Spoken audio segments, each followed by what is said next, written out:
Hello and welcome to the Cats Rule the Earth Tarot.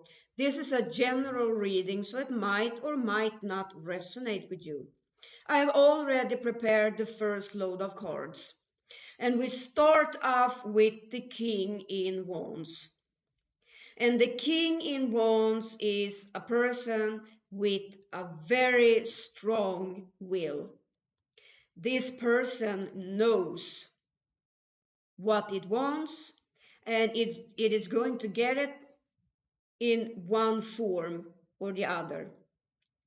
Now, the King in Wands is also, a very fiery person, a very passionate person, a person that actually enjoys life. Yeah. Followed by the Ace in Wands, so we have fire here. All aces are the beginnings of something, the starting point in something. And the Ace in Wands, the wands in general can be about something in, the artistic area. It doesn't have to be, but it can be. So this is the starting point of,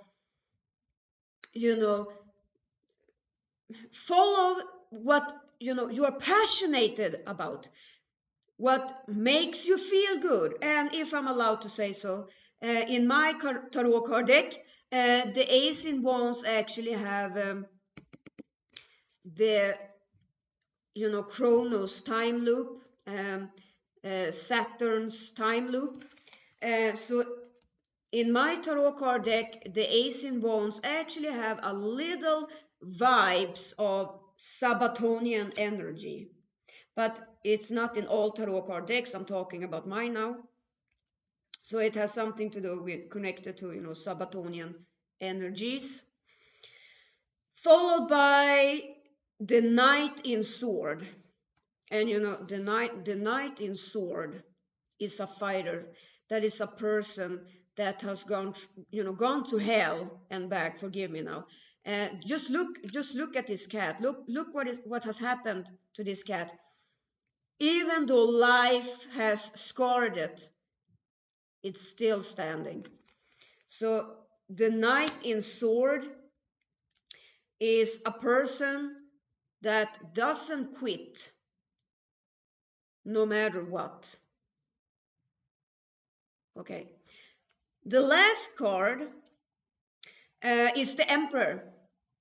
So we have a king, and then we have an emperor. It ends with the emperor. Maybe it is you that starts as the King of Wands and ends as the emperor. Now, wouldn't that be something? Now, the emperor, what do you say?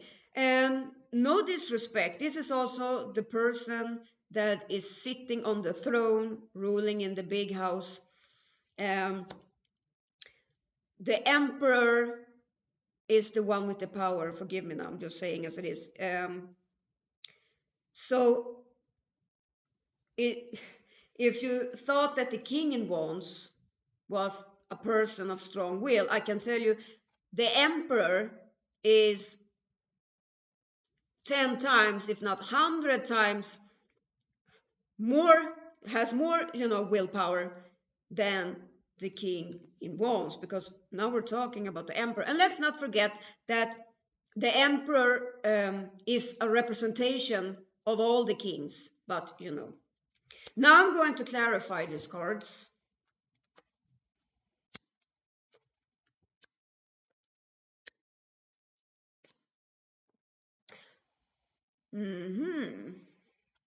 On the bottom of the deck we have the star.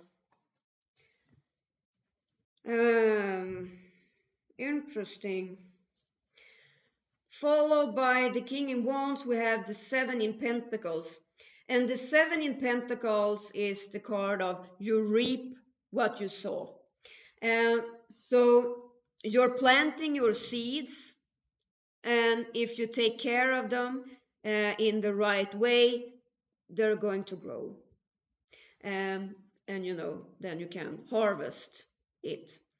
So, but it can also be a card of, you know, taking a step back and reflect on what is it that you want to, harvest or grow, or what is it that the king in wands wants with its life.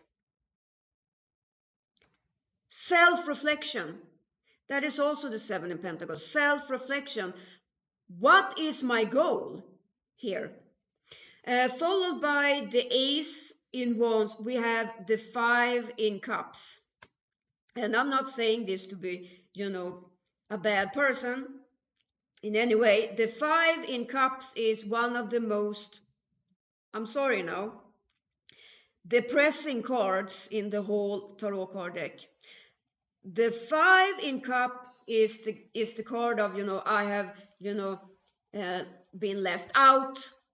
I have missed the party. I haven't lived my life. Life has run me by. I haven't been participating in it. So this ace in wands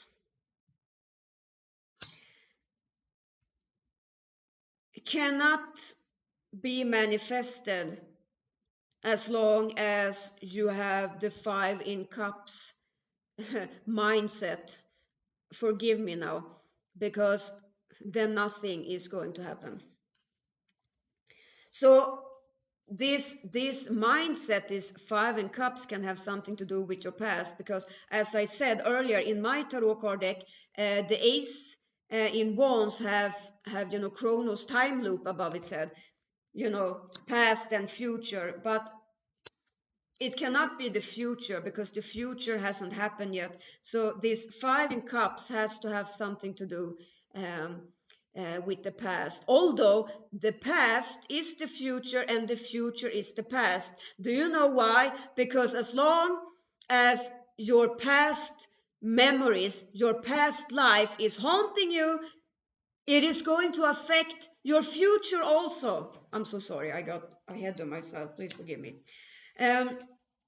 Followed by the knight in swords, we have a power couple here. We have the empress.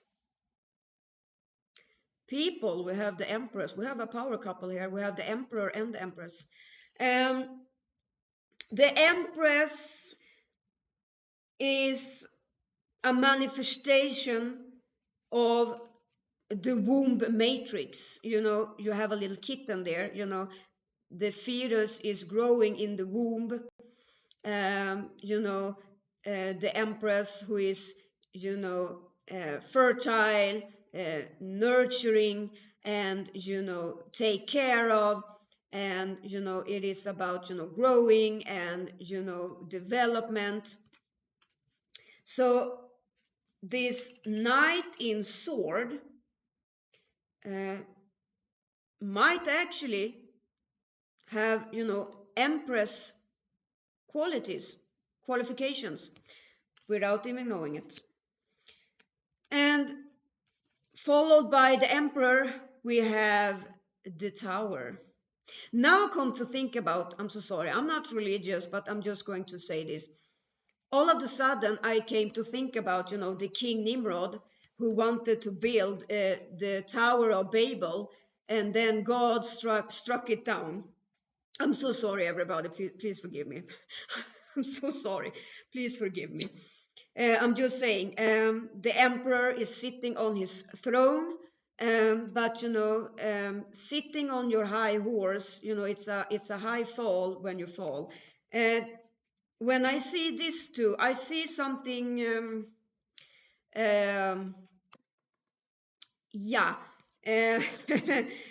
The tower is not a good card. The tower is, when something is going to go down the drain. I'm so sorry. Now, I'm just telling us the cards. This doesn't mean that everything is over. It just means that maybe you have to take a step back, reflect over your situation, your life situation, and perhaps you have to steer your boat in another direction.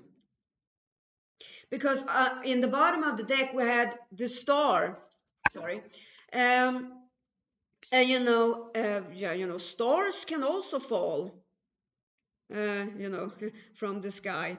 I'm not. You don't have to worry. I'm not going to take any more Bible verses. I'm not religious, so um, stars can also fall from grace. I'm just saying, but they can also rise from grace. So you have a tower moment, and then you're being reborn. The emperor is not enough. You want to be a star. Emperor is not enough. You want to be a star. So I think this was a very interesting reading, actually. And the fact that we had a power couple, we had both the emperor and, I'm sorry, the empress and the emperor. And yeah, I think so. And that, the star was at the bottom of the deck. Yeah, that was my reading. Thank you, everybody, and I see you next time.